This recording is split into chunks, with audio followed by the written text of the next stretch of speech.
من امروز داشتم مطلبی میخوندم خیلی تکان دهنده بود. حضرت خواجه مجدد الفسانی رحمت الله تعالی میگه بعد از کفر بزرگترین گناه شکستن دل مردم هست، خواه مسلمان باشه خواه کافر باشه. حضرت مولانا دکتر عبدالحی رحمت الله تعالی که از بزرگان معاصر هستن، ایشون میفرمان دل رو نشکنین، چون ممکنه اون دل محل تجلی خدا باشه، محل محبت الله باشه. گاهی وقتا دل یک مسلمان رو شکستن اینقدر سخته که اگر تیشه برداری به کعبة الله بزنی اینقدر سخت نیست که دل یک مسلمان رو بشکن. علمای ما حتی میگن یک مسئله فتوا هست، تقوا هست. اهل حق یک فتوایی دادن، اما تقوا چیز دیگه هست. به فتوا عمل بکنید ولی دل مسلمان رو نشکنید. دل مسلمان ارزشش از این خیلی بالاتره. اینجا به تقوا عمل نکردید، به احوط عمل نکردید، اشکال نداره. دل مسلمان به دست آوردن ارزشش خیلی بالاتره.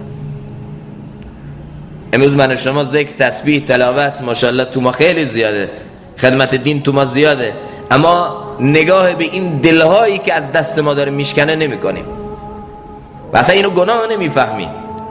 حالا که خواجه مجدد الفسانی رحمت الله تعالی میگه بعد از کفر بزرگترین گناه شکستن دله.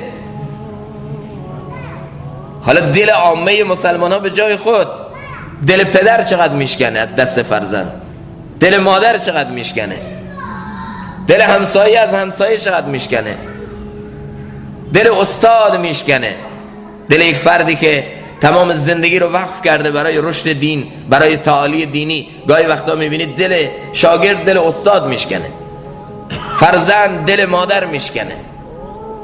بعد تو اون جامعه میخواد خیری باقی بمونه، خوبی باقی بمونه.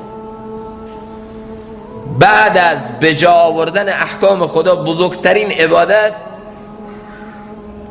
محبت کردن به مخلوق خداست.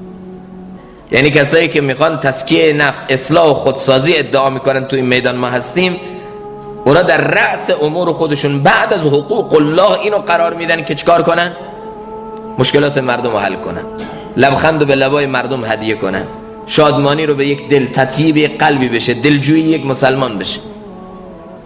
این در رأس همه امورشون قرار داره. متاسفانه این از جامعه ما امروز مفقود شده. این رو اصلا مسلمان عبادت نمیفهمه.